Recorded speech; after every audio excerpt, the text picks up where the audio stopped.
Most people die never having accomplished what they set out to do, the dreams they had, opening a jazz bar, buying a certain car, a convertible, living in a certain place,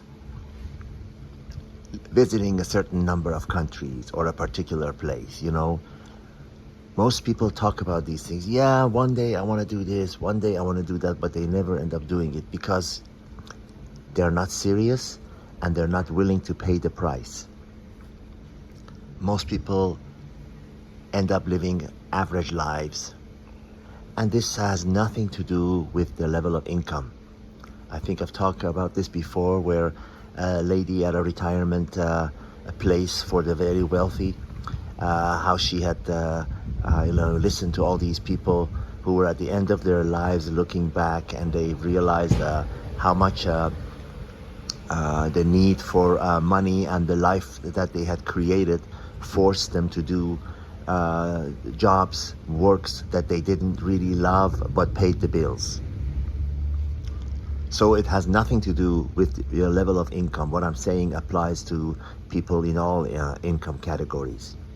There are those, I say most because that's not all of them, there are those who actually set a date and take the time and divert from the course that is forced upon them in life, the course that is forced upon them to pay the bills and keep the wheel turning. There are those that are able to make that diversion and make their dream happen. And obviously they are a lot more, I don't want to use the word happy, but they live a lot more fulfilled lives than those who always have wanted, they have envied, but they never had the courage, the drive, the motivation, and the willingness to pay the price to do it. The second group that I just talked about, most end up old and bitter. They're bitter, they're angry, mostly at themselves, but this anger comes out in any kind of a situation that frustrates them. You might have come across people that are quick to anger, they're quick to jump at you, they're quick to complain about insignificant things. It is not those insignificant things that they're really, complaining about, or the source of their anger. The source of their frustration and anger is what I just told you. They are mad at themselves for not having done, they're kicking themselves for not having done what they really wanted to do. So any kind of, discomfort or agitation or not getting their way makes all that frustration and anger come out. So you wonder why some people, why is he making a big deal out of this, little thing? Why these people get on airplanes and start, fights and rumble and to a point where they have to stop the flight and take everyone off the plane and cancel the flight and arrest the guy and everything. It's all a source of frustration for other things in life that is just manifesting itself that way.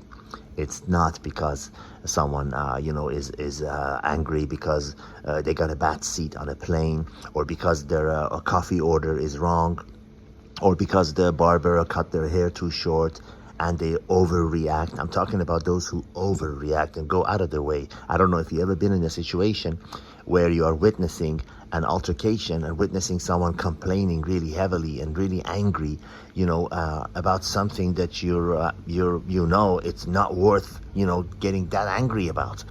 And it is exactly what I'm talking about. It is because these people have other sources of frustration that is only showing itself, that emerges with the slightest, incident.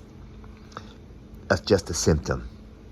The incidents are just the trigger that brings out the real anger. And this also applies to people that are protesting, for causes and things that makes no sense to a sane person. I don't want to get too specific, but I think those of you who are involved with the present day news, you know what I'm talking about.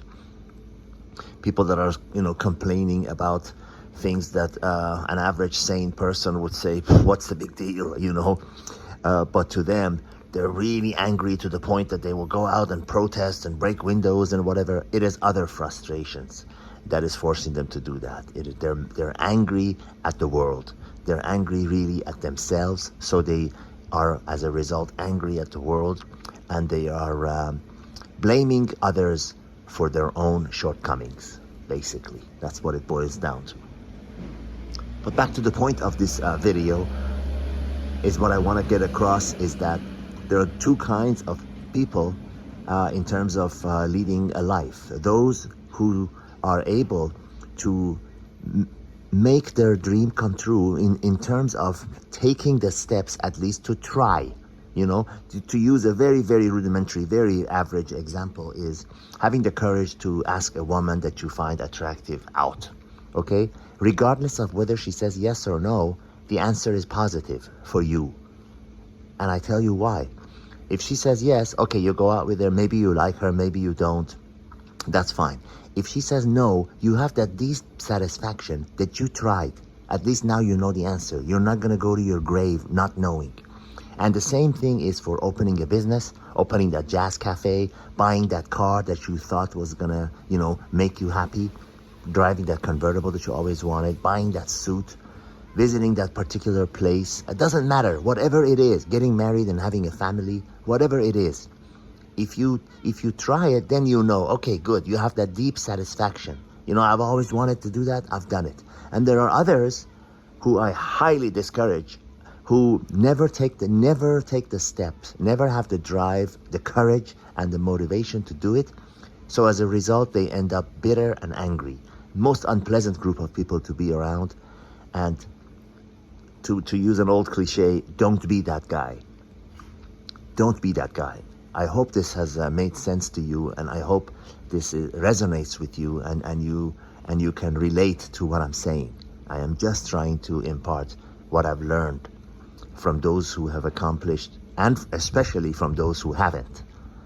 And I'm sharing it with you because some of the most important things in life is what not to do.